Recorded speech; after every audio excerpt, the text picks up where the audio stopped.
श्री शिवाय नमस्तुभ्यम। एक छोटे से गांव में जहाँ हर सुबह सूरज की पहली किरण के साथ जीवन जाग उठता था, वहाँ एक दुकानदार था जिसका नाम रामू था। रामू एक साधारण सा व्यक्ति था, लेकिन उसके दिल में भगवान शिव के प्रति अपार श्रद्धा थी। उसकी दुकान पर हर सुबह गांव के लोग आते पर अपनी जरूरत का सामान खरीदते।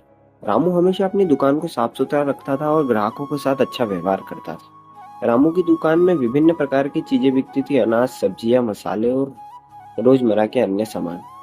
लेकिन उसके दिल का हाल किसी और ही चीज से भरा था। हर दिन काम पर आने से पहले वह शिव मंदिर जाता और भगवान शिव जी से अपनी दिन की शुरुआत की प्रार्थना करता। वह मानता था कि अगर उसके काम में भगवान का आशीर्वाद होगा तो उसकी मेहनत सफल होगी। एक दिन गांव में एक बड़ी समस्या आ गई।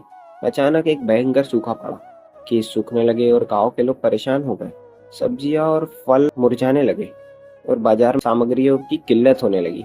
लोगों के चेहरे पर चिंता और उदासी छा गई। रामू ने देखा कि उसके पास बहुत कम सामान बचा। अगर यह स्थिति यूं ही रही तो उसके लिए भी मुश्किल आ जाएगी। लेकिन उसके मन में यह विचार भी था कि लोगों की मदद कैसे की जाए। वह हमेशा उस लोगों सुख दुख में साथ देता था। एक रात जब रामू अपनी दुकान बंद करके घर जा रहा था, जब उसने देखा कि मंदिर में एक अंधेरा छा गया है। उसने मंदिर के भीतर जाकर देखा तो उससे भगवान शिव की मूर्ति के सामने एक छोटी सी बत्ती जल रही थी। रामू ने अपनी सारी चिंता और परेशानी को भगवान के सामने रख दिया। है भोलेनाथ, मुझे और मेरे गांव को इस आपदा से बचा लीजिए। मैं आपका भक्त हूँ, कृपया इस संकट का समाधान कीजिए। उस रात रामू ने भगवान शिव से एक वादा किया कि अगर गांव के लोगों की परेशानी दूर हो जाती है तो वो अपनी आमदनी का एक हिस्सा हर महीने मंदिर को दान देगा। अगली सुबह जब रामू दुकान पर आया तो उसने एक अनोखा अनुभव देखा। गांव के लोग आते गए और सब्जी और अनाज की मात्रा बढ़ने लगी। कुछ दिनों में ही गांव में बारिश होने लगी। लोगों ने फिर से खेती करना शुरू कर दिया और धीरे धीरे खुशियां लौटने लगी। रामू ने अपने पैसे का इस्तेमाल गांव की भलाई के लिए किया और अपने सामान की कीमतें नहीं बढ़ाई, बल्कि गांव के लोगों को सस्ते दाम पर चीजें देने का सोचा। उसके इस कर्तव्य ने गांव में एक नई बहार ला दी। लोग उसे शिव शंकर का भक्त कहने लगे।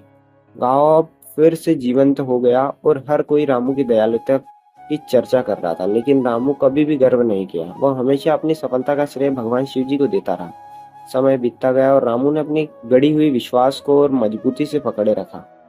वह हमेशा शिव मंदिर में अपनी भक्ति करता रहता। एक दिन गांव में एक बड़ा मेला लगने वाला था। रामू ने सोचा कि उसे इस मेले में अपने गांव का प्रचार करना चाहिए। वह अपने अनाज और अन्य सामान के साथ एक स्टॉल लगाने का फैसला करता है। मेले के दिन रामू ने एक विशाल स्टॉल सजाया। वहां पर उसने अपने उत्पादों को रखकर गांव के किसान और कारीगरों का सामान भी बेचना शुरू किया। मेला बड़ा ही सफल हुआ और उसकी दुकान ने खूब ध्यान आकर्षित किया। गांव की विभिन्न चीजें, सामग्री और पकवान दर्शकों का मन मोहने लगे। इस मेले में गांव के अद्भुत उत्पादों ने सबका ध्यान खींचा और रामू की दुकान को भरपूर प्यार और मान्यता मिली। रामू ने तब फैसला किया कि वह इस सफलता को भक्ति के साथ और जुड़कर बनाए रखेगा। मेले के दौरान उसने एक नया संकल्प लिया। वह हर महीने गांव के लोगों की भलाई के लिए कुछ न कुछ दान देने लगा।